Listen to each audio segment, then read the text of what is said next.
Hey, Kayvon, great to have you here today. Thanks for joining me on the Simplifying Entrepreneurship podcast. Hi, Peter. I'm glad to be here. Thanks for having me.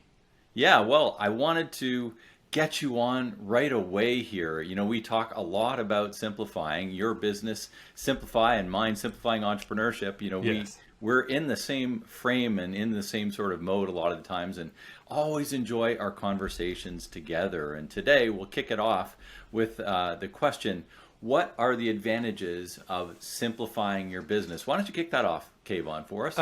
That's a good question, and yeah, I always enjoy my conversations with you, and we might as well record them, right? Yeah, for sure. So, what are the advantages of simplifying the business? Well, I think it's all advantages, right?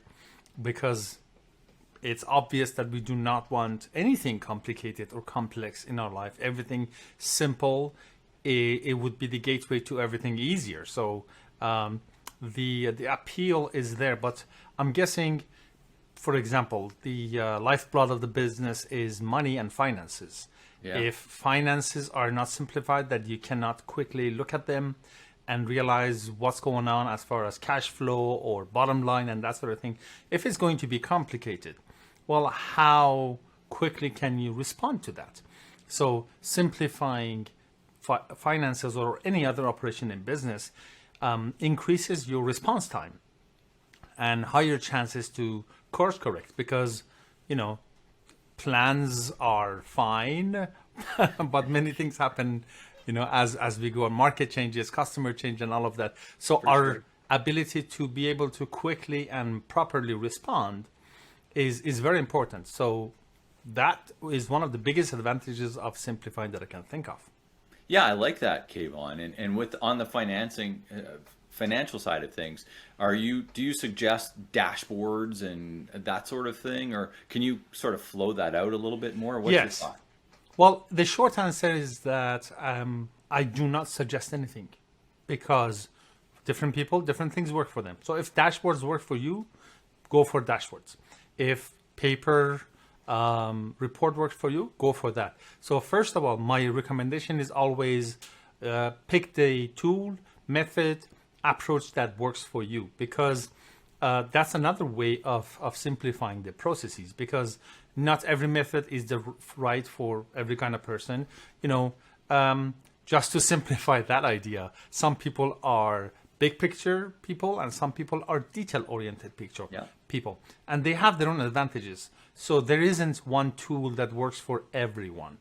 I like to look at bottom line of spreadsheets, right? Yeah. So dashboards, they make sense, they are good, but for a person like me who visits them not often as some other people, Yeah. a spreadsheet that somebody else prepared, and it kind of like so let me put it this way: instead of dashboards, which is constant observation, I prefer reports, which is snapshots of the situation on a Period of periodic time. kind of a basis. Yeah, no, I like that too. When I look at simplifying, I always look at ways of reducing frustration, Yes. and that's a big one for me. How would you suggest, in some of the work that you're working with and your clients and things like that, what are you doing to help them through some frustration? Right. The biggest key to removing frustration for me and the work that I do with my clients is, and we kind of talked about it, is designing everything around themselves and how they operate. I like that. What is their MO, modus operandi? What is their strength, right? So you and I, we talked about different tests like DISC and Colby and that sort of thing. Yep. Those are the job that they all do, is to give us an external and valid point of view about ourselves, because we do have our own opinion, but we do not see ourselves in the environment. So know thyself is my first step in the approach to see. So, and also I like to look at myself, or encourage my clients to look at themselves on a third person. So if I'm going to use myself as an example, Yeah. if I'm working with Kayvon, which is, me, if I'm working with Kayvon, what works for him? Is he a morning person? Is he an afternoon person? Is he Is he the kind of a person that works in short sprints or long marathons, detail oriented or big picture?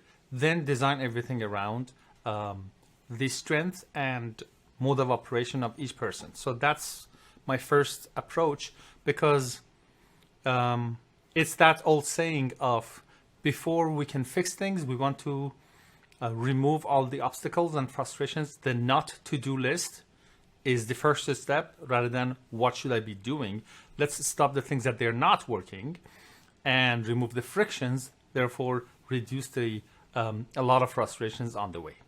I like that. What would you say to somebody, Kayvon, who Yeah.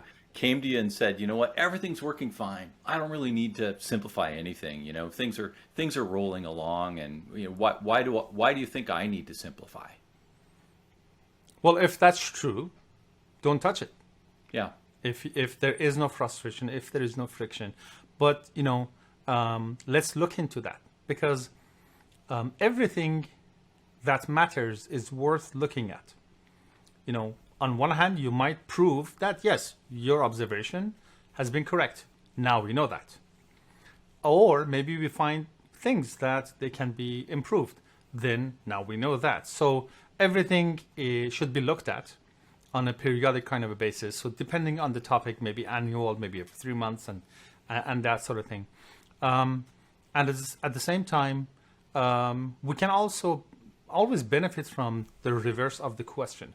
Like, is everything going okay? Is one type of the question, but the flip side of that is, what frustrates you these days, or what has been the last time that you got, frustrated with something. So by examining back and forth, we can realize if there is something going on, or can be done, or cannot be done. That's one of the things. And also, us as coaches, because we have this exposure to what's available out there as far as tools and methodologies, many times it's just a matter of letting them know, you have been doing it that way. Did you know you can do it this way? Which is still simple, but is easier, less steps, less investment, faster, cheaper, that kind of a thing. Yeah, I like that. One of the, some of the things when I talk about simplifying, it's about starting off with a couple of small things that might make some immediate results with people. And Yes. what are the kind of things that you find are sort of quick wins for people that really haven't looked at simplifying very much, or really haven't kind of dug into it? What things would you start to, that are common, let's say, problems that people deal with that maybe they didn't know there was a solution, or maybe they didn't realize that they should be looking at things in a different way. They're listening to this podcast for the first time. They're saying, yeah, I never really gave that a thought. Where would you say, like, I might want to start here? Well, first of all, I really like what you just said, as in a small step, a small win. So as minuscule as possible, the thing that is easy to do. I think calendar is always a good place to start. Yeah. Right? And, there are a few general rules that they have to be in the calendar. For example, at least 25-30% of your calendar every day should be empty. Empty space. Nothing is scheduled. So you have the freedom to move things around.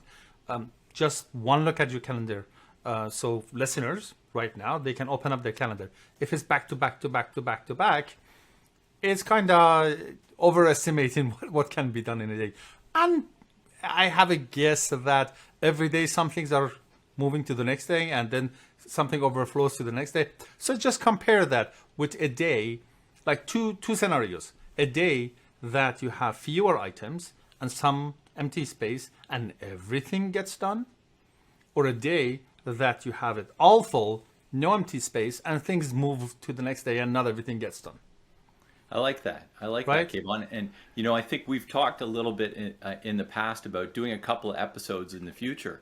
And I think that's maybe one we should pick apart and go down into calendar and time blocking and those kind of things. So definitely. That would be a great episode. I'm We'll sure we reconnect both on have a lot to say about that, right? For sure. I think it's a great topic for our listeners, and it's one that we both are sort of passionate about. So I Yes. think we can take that to the next level. So as we finish up the conversation, Yes. just one more last thought to encourage and challenge our listeners on simplification.